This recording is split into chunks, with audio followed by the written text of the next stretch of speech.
Assalamualaikum warahmatullahi wabarakatuh.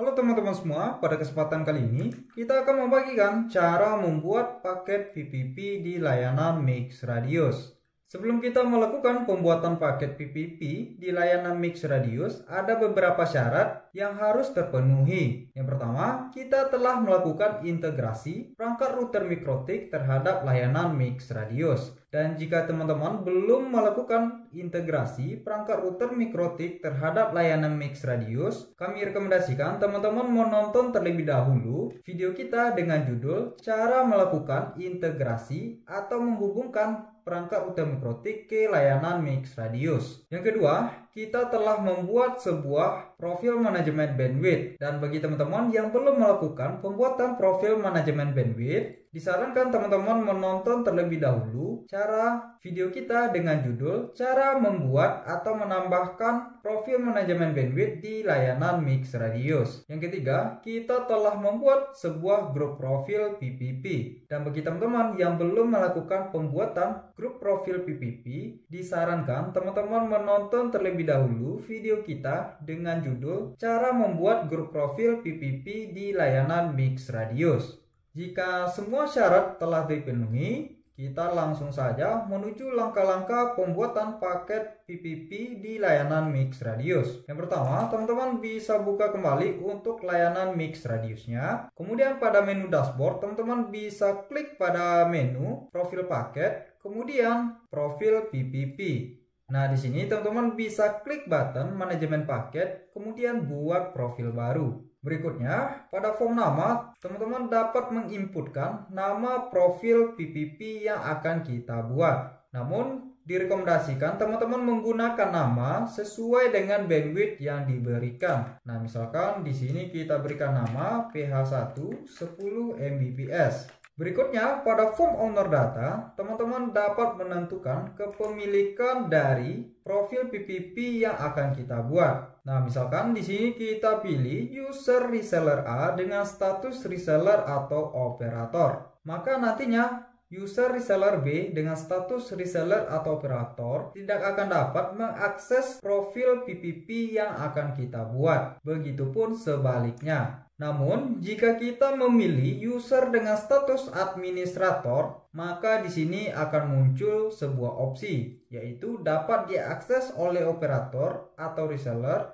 Dan di sini opsinya ya dan tidak. Dan di sini terdapat sedikit catatan bagi teman-teman semua. Di sini kita direkomendasikan memilih tidak jika kita ingin membuat paket dengan settingan khusus. Nah, misalkan kita ingin membuat sebuah paket PPP untuk karyawan kantor dengan settingan bandwidth unlimited dan juga waktu aktif unlimited. Maka pada opsi dapat diakses oleh operator atau reseller, sebaiknya kita memilih tidak. Kenapa? Ditakutkan jika seandainya pada saat user dengan status operator atau reseller ingin mendaftarkan pelanggan baru, tanpa sengaja user dengan status operator atau reseller tersebut memberikan paket settingan khusus yang telah kita bikin yang ditujukan untuk karyawan kantor, tanpa sengaja diberikan ke pelanggan PPP yang baru saja mendaftar. Oleh karena itu, fitur ini perlu dihadirkan. Nah, jadi teman-teman dapat menentukan jika seandainya kita memiliki paket khusus, maka kita dapat memberikan batasan kepada user, reseller, atau operator. Nah, karena di sini kita ingin membuat paket yang ditujukan untuk pelanggan, maka user, reseller, atau operator perlu kita berikan izin untuk dapat mengaksesnya. Maka di sini bisa kita pilih ya. Berikutnya, pada form harga modal, teman-teman dapat menginputkan harga modal kepada paket profil PPP yang akan kita buat. Nah, di sini misalkan kita inputkan Rp150.000.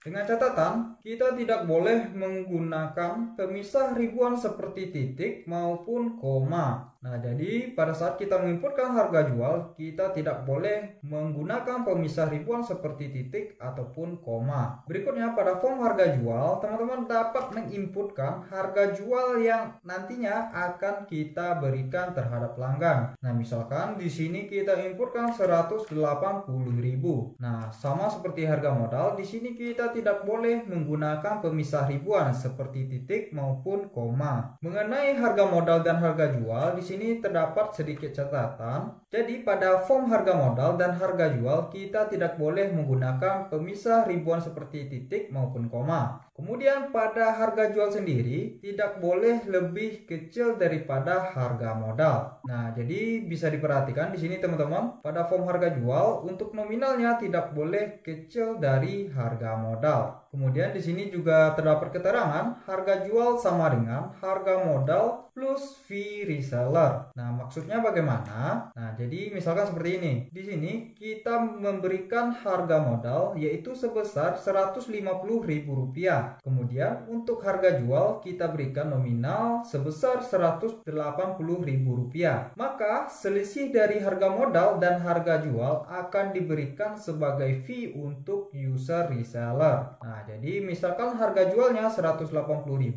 kemudian harga modal Rp150.000, maka terdapat selisih sebesar Rp30.000 dan nantinya ini akan diberikan sebagai fee untuk user reseller. Dan jika seandainya kita tidak ingin memberikan fee terhadap user reseller ataupun jika kita tidak memiliki user reseller, maka kita dapat menginputkan pada harga jual dan harga modal dengan nominal yang sama. Nah, misalkan di sini kita ingin membuat paket 10 Mbps dengan harga Rp150.000. Dan di sini kita tidak memiliki atau tidak memberikan fee terhadap user reseller, maka kita dapat menginputkan harga jual dan harga modal sama nominalnya. Nah, seperti berikut. Berikutnya pada form pajak, teman-teman dapat menginputkan berapa persen PPN yang akan kita berikan. Nah, misalkan di sini kita ingin memberikan PPN sebesar 10%, maka kita inputkan 10%. Berikutnya pada form grup profil, teman-teman bisa pilih grup profil yang sebelumnya telah kita buat. Nah, misalkan di sini kita ingin tujukan untuk grup profil PPP grup profil RTR01.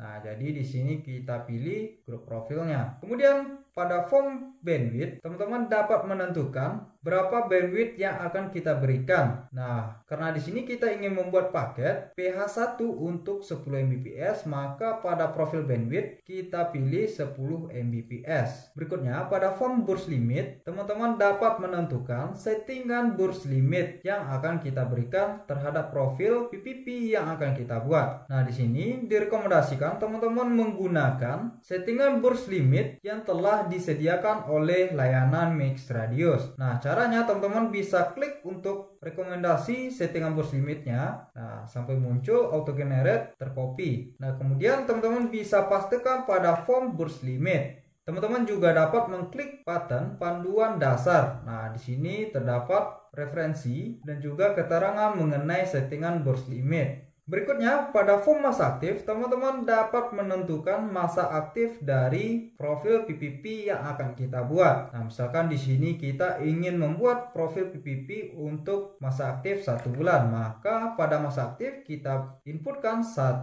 Kemudian untuk satu waktu kita pilih bulan. Berikutnya, pada form share users, teman-teman dapat menentukan berapa banyak device dapat login menggunakan akun yang sama dalam waktu yang bersamaan.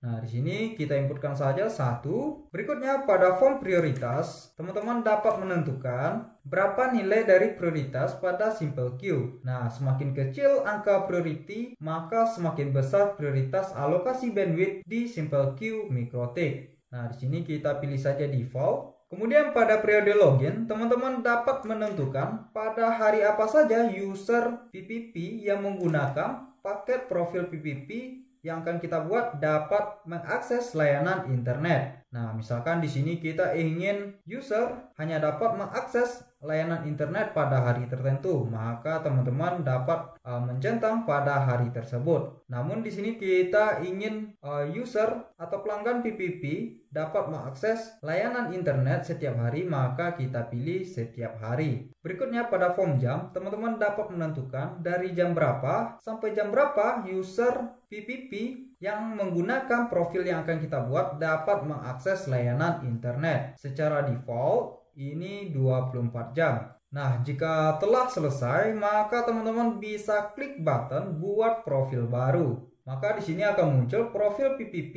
berhasil ditambahkan. Baik teman-teman semua, sampai di sini kita telah berhasil membuat sebuah paket profil PPP di layanan MixRadius. Untuk itu, kita akhiri pada video kesempatan kali ini. Kami ucapkan Assalamualaikum warahmatullahi wabarakatuh.